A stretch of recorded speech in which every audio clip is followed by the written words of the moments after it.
যেভাবে হাসিনা তার দোসররা পালিয়ে গেছে, আপনারা দেশ থেকে পালিয়ে যেতে হবে, থাকতে পারবেন না। এটি স্পষ্ট।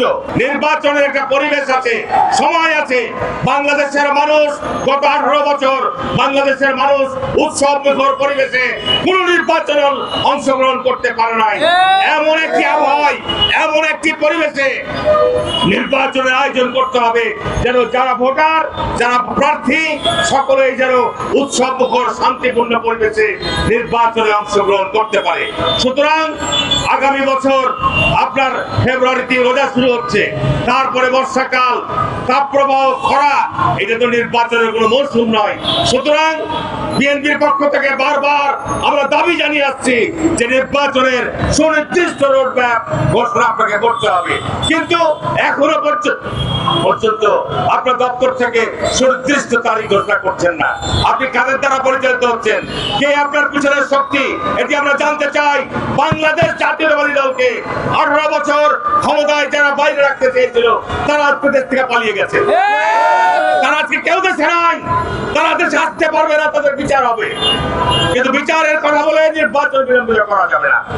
আর সংস্কারের জন্য কমিশন গঠন করেছেন, সংস্কারের জন্য প্রস্তাব এসেছে, এগুলো রাজনৈতিক দল সমূহ পর্যায়ক্রমে ইনশাআল্লাহ তাদের এই সংস্কার প্রস্তাবগুলো রাষ্ট্রের প্রয়োজনে আমরা সংস্কার প্রস্তাবগুলো বাস্তবায়ন করব।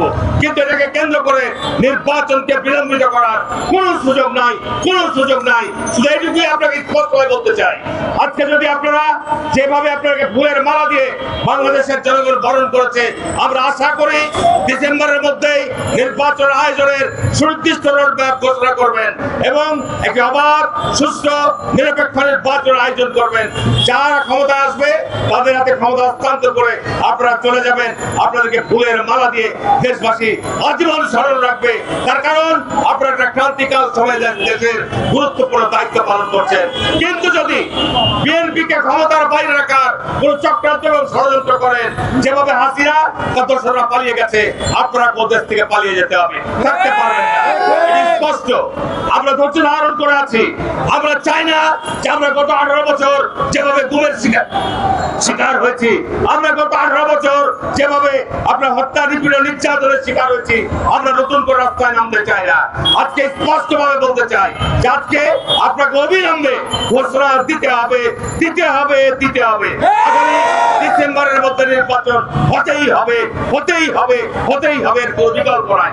আর আজকে এই উপদেষ্টা মন্ডলীর বিভিন্ন জনের বিভিন্ন বক্তব্য আমি নিয়ন্ত্রণ করার আহ্বান জানাবো।